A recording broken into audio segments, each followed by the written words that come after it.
আসসালামু আলাইকুম। আমরা যারা কুইকবুকসে কাজ করি, সফটওয়্যারে ক্লাউড অ্যাকাউন্টিংয়ে কাজ করি, তাদের আমাদের ব্যাংক স্টেটমেন্ট নিয়ে কাজ করতে হয়। ব্যাংক স্টেটমেন্টের একটা ডেট ডেট কারেকশনটা, ডেটটা ঠিক করা, এটা অনেক সেন্সিটিভ, অনেক বড় একটা বিষয়। এটা অনেকে পারে না। এটা করতে গিয়ে যারা কুইকবুকসে কাজ করে, বাইরের কাজ করে, ফ্রিল্যান্সিং করে, তাদের ক্ষেত্রে এই ব্যাংকের স্টেটমেন্টগুলো এক্সেলে, তারপরে হচ্ছে সিএসভিতে কনভার্ট করা খুব জরুরি। এবং এটা যদি সঠিকভাবে না করা যায়, তাহলে আপনার ট্রানজ্যাকশনগুলো এবং ডেটগুলো যদি ঠিক না করতে পারেন, তাহলে আপনার কাজটা সঠিক হবে না এবং আপনি ক্যাটাগরাইজেশন করতে পারবেন না। তার জন্য অবশ্যই আপনাকে ব্যাংক স্টেটমেন্টগুলোকে খুব সুন্দরভাবে কীভাবে আপনি পিডিএফ থেকে এক্সেলে কনভার্ট করবেন, এটা আপনাকে অবশ্যই জানতে হবে এবং তার জন্য এক্সেলটা জানা জরুরি। তো আমি আপনাকে এখন দেখাবো যে কীভাবে আপনি পিডিএফ থেকে এক্সেলে কনভার্ট করে দেন সিএসভিতে কনভার্ট করবেন। তো চলুন, আমি অনলাইনের মাধ্যমে এটা কনভার্ট করব পিডিএফ থেকে সিএসভি। আপনি আই লাভ পিডিএফ লিখে সার্চ করলে আপনি এই অপশনটা পাবেন। এই যে আই লাভ পিডিএফ, আমি এখানে যাচ্ছি। যাওয়ার পরে আমি যেহেতু পিডিএফ থেকে এক্সেলে যাব, তাই পিডিএফের অপশনটা চুজ করতেছি, সিলেক্ট করতেছি। আমার ফাইলটা ডেস্কটপে আছে, আমি ডেস্কটপ থেকে ফাইলটা নিয়ে নিচ্ছি। আমার ফাইলটা চলে আসছে এই যেখানে। আমি এখন কনভার্ট করতেছি। আমার ফাইল অলরেডি কনভার্ট হয়ে গেছে। এখন ডাউনলোড করে নিলাম এক্সেল ফাইলটা। দেখেন আমার এই যেটা আমার এক্সেল ফাইল, আমি এটা কাট করে নিলাম, এই যে ডেস্কটপে রাখতেছি। এখন এটা কনভার্ট করার পরে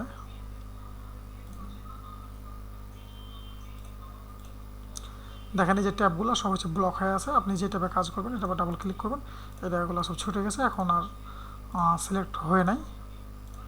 আপনি সুন্দরভাবে কাজ করতে পারবেন। এই যে আমি এখান থেকে কাজটা করব। এখানে আমার দুটো ডেট আছে, একটা আছে পোস্টিং ডেট, আমার এখানে দুটো ডেট আছে, একটা পোস্টিং ডেট আর একটা হচ্ছে ট্রানজ্যাকশন ডেট। ট্রানজ্যাকশন ডেট আছে, তা আমি পোস্টিং ডেটটা রাখবো আর বাকিটা ওই ডেটটা কেটে দিলাম। আমার সেটা ডেট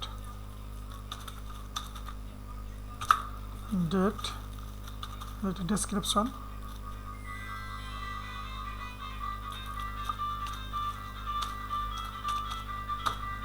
ডেসক্রিপশন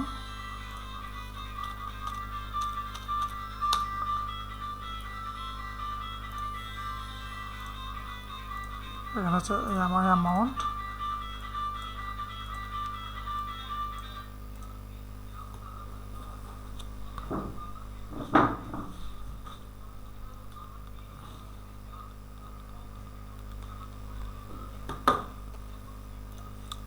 এটা হচ্ছে অ্যামাউন্ট। আমি এখানে কিছু ব্ল্যাঙ্ক ঘর আছে, সেটা করার জন্য আমি একটু ফিল্টার করে নিচ্ছি।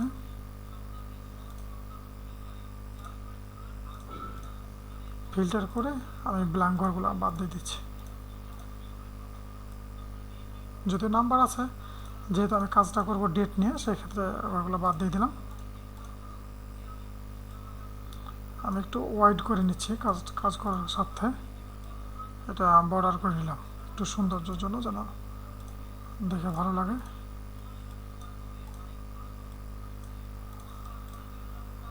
এটা ব্লক করে সেন্টার একটু সুন্দর করে নিলাম, সাজা নিলাম আর কি।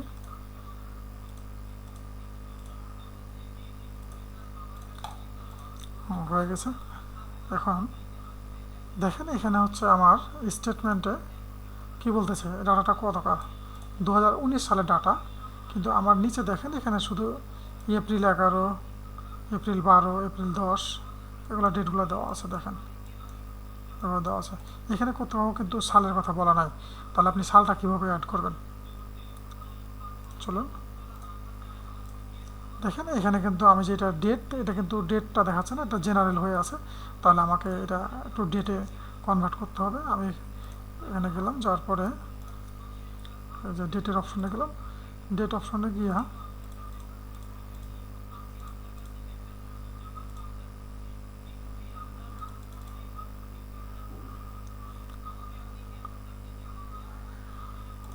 ডেট অপশনে যাওয়ার পরে যে আমি একটা ডেট সিলেক্ট করে দিলাম 14 মার্চ 2012। এখন আমি এটা সিলেক্ট করে ডাটাতে যাচ্ছি। ডাটাতে যাওয়ার পর টেক্সট টু কলাম ডিম লিমিটেড থাকলো, ট্যাবি সিলেকশনে থাকবে। এখানে হচ্ছে আমি ডেটটা দিয়ে দেবো, দিব হচ্ছে ডে মান্থ ইয়ার। দেখেন সুন্দরভাবে এটা আমার চলে আসছে। কিন্তু একটা জিনিস খেয়াল করেন, এখানে আমার দেন কি 12 এপ্রিল 2025, 10 এপ্রিল 2025। আমার কি আসলে এটা কি 25-এর ডাটা? 25 ডাটা তো 25-এর না। এটা কেন নিছে? এটা নেওয়ার কারণ হচ্ছে আমার কম্পিউটারে 2025 সাল এখন, তার জন্য এটা অটো ডেটটা নিয়ে নিয়েছে।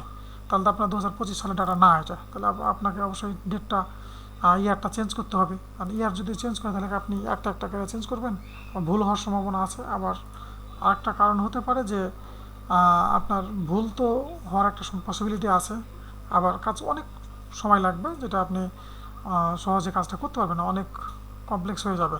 সেক্ষেত্রে আপনি একটা কাজ করতে পারেন, এই সূত্রটা ইউজ করবেন, খুব সহজে আপনি কাজটা করতে পারবেন।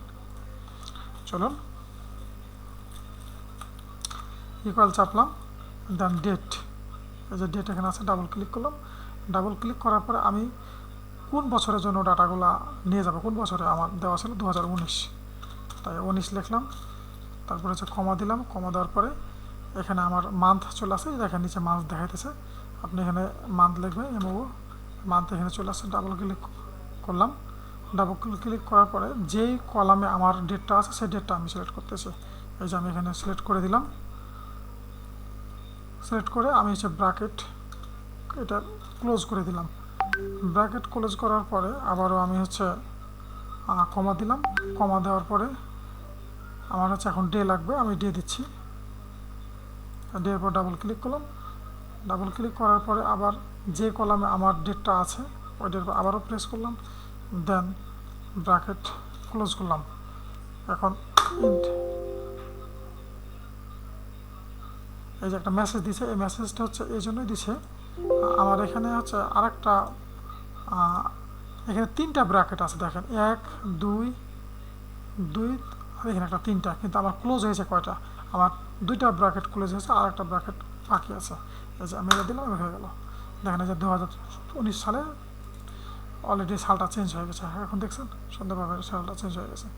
আমি যেটা চাইতেছিলাম সেটা অলরেডি হয়ে গেছে। এটা 25, এটা 19। আমার ডাটা এখন new date, sorry,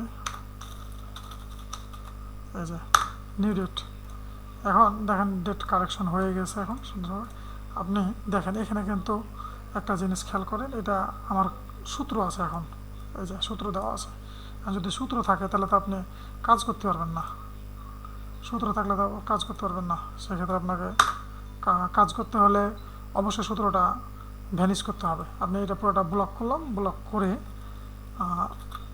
copy, Ctrl+C copy করলাম। এই যে পেজটা দেখেন, যে আমি এটাকে ভ্যালুলেস করে দিলাম। আমি কিন্তু ভ্যালুলেস করে দিচ্ছি, এখন কিন্তু সূত্র নাই, দেখেন এই যে আর নাই, সূত্র নাই। আপনি সুন্দরভাবে কাজ করতে পারবেন। এই যে দেখেন সুন্দরভাবে কাজটা করা হয়ে গেছে। পরবর্তীতে আমি হচ্ছে আমার ডিসক্রিপশন অ্যামাউন্টগুলো কীভাবে কাজ করবেন এগুলো নিয়ে পরবর্তী ভিডিওতে আলোচনা করব। আজকে শুধুমাত্র ডেট কারেকশনের এটা ছিল, সেটা আমি করে দেখাইছি। আপনারা সুন্দরভাবে কাজ করতে পারেন। থ্যাংক ইউ, আসসালামু আলাইকুম।